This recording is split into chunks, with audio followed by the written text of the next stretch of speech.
So it all relates to something that you posted online, and this goes back to the Big Bash, not referring to its cricket matches as Australia Day matches. You said, deny it's Australia Day, that'll help petrol sniffing and school attendance in remote Australia. Stephen Miles, Queensland's Deputy Premier, called that racist. There it is there. Is it racist?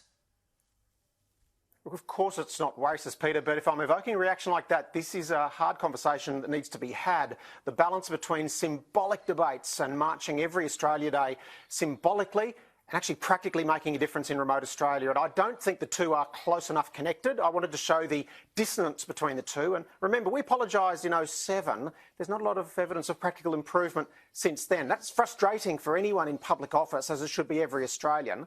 And remember that in remote Australia, these kids don't have the luxury of time to dabble in dates.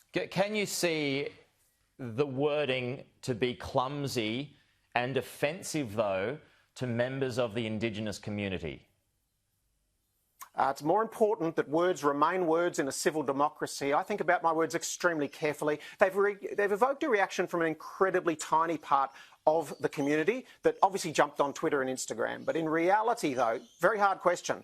And I'll put to you, it's very, very hard to stop a proportion of Australia calling January 26th Invasion Day, and we're not going to change that. OK, it's here to stay. So if we're going to talk about our connection to the Crown, the need for a republic, involving Indigenous Australia together with migrant Australians in revisioning what Australia is, and if it means a new day, do we do it in Australia Week at the end of January and still recognise but not edify January the 26th? I mean, that is the most likely way forward, but the appetite for all of this is still very low. So if you think the protesters marching achieves that, I argue it further delays action on the ground. It's actually sensitising this debate unnecessarily. What we need to be doing is bringing non-Indigenous and Indigenous Australians together in cross-cutting connections through education, through job opportunities, and lastly, looking at how welfare is undermining and corroding these structures. These, to me, are the hard questions.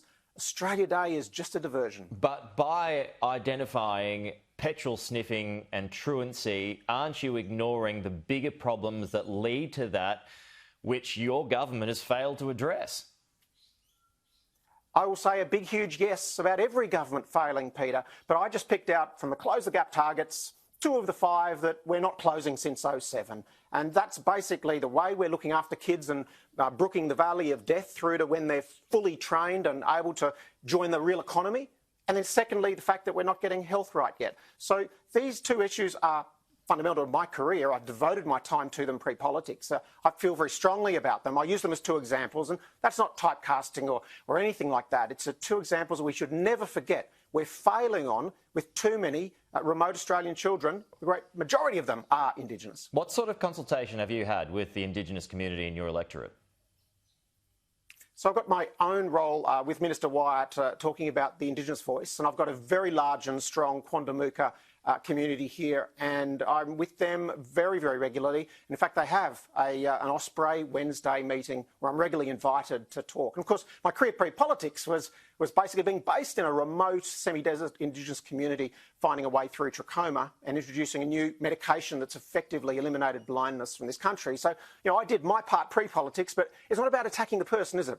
It's the maturity to have a conversation about how we are basically in 2 directions. And I'm asking, is marching on Australia Day to basically rip it apart one step above having a bumper sticker on your vehicle? Well, you might have just heard Joel Fitzgibbon. He was on the show a little bit earlier today. We're talking about this story today where the ABC is referring to, in some sections, Australia Day as Invasion Day. Do you believe that's divisive language?